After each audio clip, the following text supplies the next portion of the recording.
Dízimo. Em um sermão dominical, quem nunca ouviu Malaquias 3,10 sendo citado para constranger aquele crente que não entrega o dízimo a começar a fazê-lo? Afinal, ninguém quer ser o ladrão da história.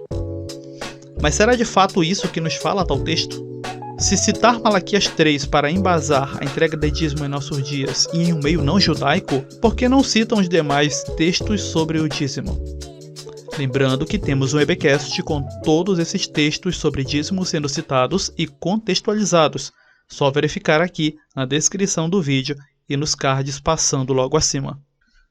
Para tentar ampliar até os tempos atuais a obrigatoriedade ou o constrangimento de entregar dízimos fora de Israel e do tempo que a prática é afixada na lei, há quem cite Gênesis 14:20, que é a primeira menção a dízimo na Bíblia feita por Abraão. Porém, precisamos usar de sinceridade e dizer o que muitos pregadores não dizem. Abraão entrega ao sacerdote Melquisedeque um dízimo de tudo que trouxe consigo na empreitada para resgatar seu sobrinho Ló, pois este havia sido levado refém em uma guerra que envolveu também um ataque à cidade de Sodoma, local onde morava Ló. A prática de dar um dízimo, uma 10ª, ou até mesmo um quinto, o que seria correspondente a 20%, dos despojos do que a pessoa carregava não era incomum. Ou seja, esse dízimo, esses 10% do que Abraão tinha e entregou, não tem semelhança com a prática do antigo Israel de pagar dízimos e muito menos com uma prática cristã de fazer o mesmo, já que nem Abraão, nem o sacerdote Melquisedeque eram judeus e muito menos cristãos. Mas a primeira pessoa a dizer que pagaria ao Senhor dízimo foi Jacó, em Gênesis 28:22. Porém, não temos registro dele pagando essa 10ª do que ele adquiriria e o Senhor dele não requereu tal ação. Ele faz esse voto apenas por estar ainda sob a fascinação do sonho que teve.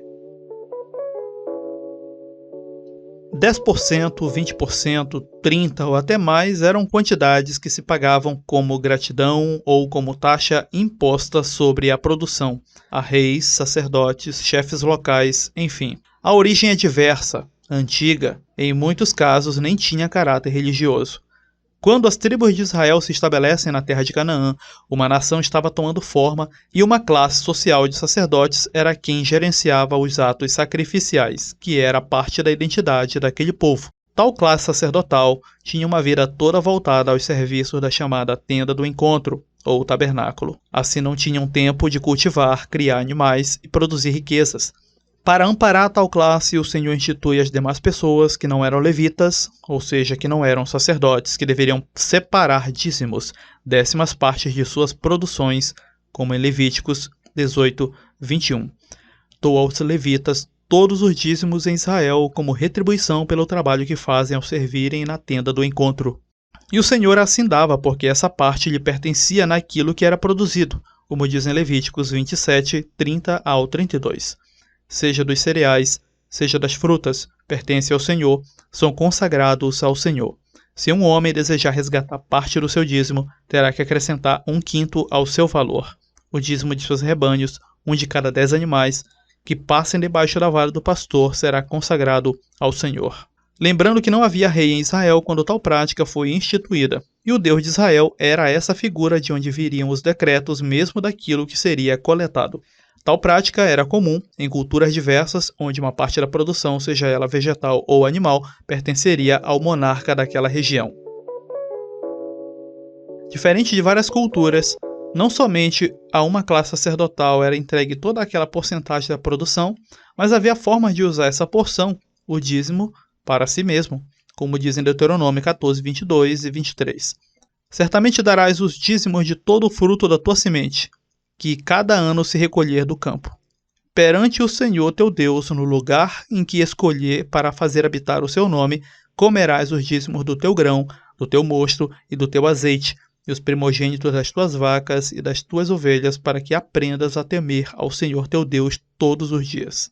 Sim, as pessoas deveriam separar essa porção anualmente e no lugar onde o Senhor escolheu para pôr seu nome, o que veio a ser Jerusalém. As pessoas levariam para lá esse dízimo e comeriam ali, como forma de manter viva a ideia de que o Senhor era quem abençoava sempre as produções da terra. Para mais informações quanto a essa questão de lugar que o Senhor escolheu em Israel para habitar seu nome, só acompanhar aqui na descrição o episódio de Texto Fora do Contexto, onde citamos isso, e EBcasts que também falamos sobre, todos na descrição deste minicast. Em Malaquias 3, não manda levarmos o dízimo na casa do Senhor, irmão? Primeiro que é a casa do tesouro, um cômodo no templo de Jerusalém que servia para armazenar os alimentos entregues como dízimo no período do antigo Israel. Pois, como expliquei anteriormente, a classe sacerdotal levítica não tinha posses nem terra para criar e plantar. O dízimo era daquilo que se produzia, não era dinheiro. Não é à toa que Malaquias 3, no verso 10, diz que trazer o dízimo era necessário para que houvesse mantimento no templo e não renda em dinheiro. Sobre o tema templo, casa de Deus, ainda teremos um minicast sobre. De modo resumido, o dízimo de Abraão foi um ato voluntário e de cortesia com Melquisedeque, quem inclusive recepcionou bem a Abraão e aos seus após a batalha. Já os dízimos de Israel eram uma parte de sua produção agrária e anual, que serviria para manter a classe sacerdotal e também para alimentar em certas ocasiões os órfãos, desamparados e até levitas. Daí o porquê não era em dinheiro.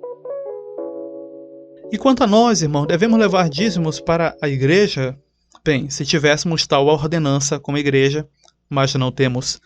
Porém, temos que compadecer-nos dos desamparados e com as nossas posses servir aquele que não pode.